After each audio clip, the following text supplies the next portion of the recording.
l'actualité bourrée du week-end sur Skyrock.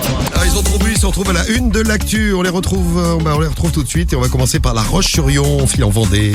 Numéro 3. Et en effet, La Roche-sur-Yon, un conducteur bourré a commis un accident de la route. C'était sur une deux voies. Bon, l'automobiliste s'est vite rendu compte qu'il ne conduisait pas droit, qu'il mordait sur la bande d'arrêt d'urgence. Il avait d'ailleurs une Renault Kangoo.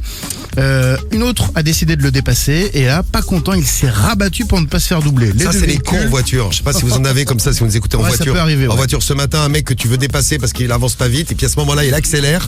Et le pire, c'est quand il se rabat comme ça. C'est ça, les deux double. véhicules se sont percutés. Donc pendant que les pompiers étaient sur place et qu'une patrouille était en chemin, son pote et lui n'ont rien trouvé de mieux à faire. La voiture accidentée, bon, on s'ennuie, on va reboire 2 bières sur le bord de la route. Ils ont expliqué aux policiers que foutu pour foutu, autant s'en enfiler une dernière. Très bien. De toute façon, ils sont pas repartis avec leur voiture. Non. Bon, on va aller à Nantes là maintenant, pas très loin de La Roche-sur-Yon. Numéro 2. À Nantes, où un homme de 25 ans avait trop bu, il titubait sur le trottoir pour rentrer, il se penche sur une poubelle pour se reposer. Le problème, c'est qu'il avait une cigarette dans la bouche.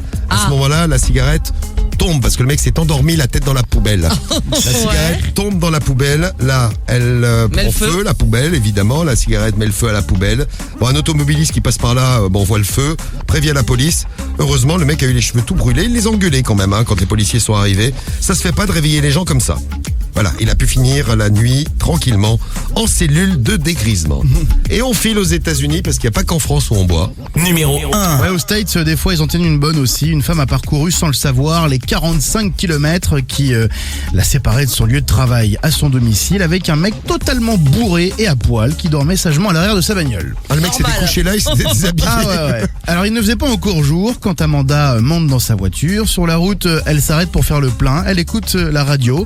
Ce n'est qu'en arrivant, Skyrock, bien sûr. Ce n'est qu'en arrivant sur son lieu de travail qu'elle est intriguée par un bruit inhabituel, une sorte de gémissement.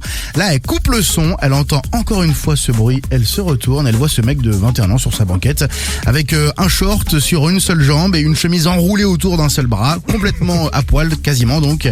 Elle appelle forcément la police, elle est totalement paniquée. Il était positif à l'alcool et à la marijuana, il a été arrêté, mis en examen pour intrusion. Voilà, notre compile des bourrés des chités du week-end sur Skyrock.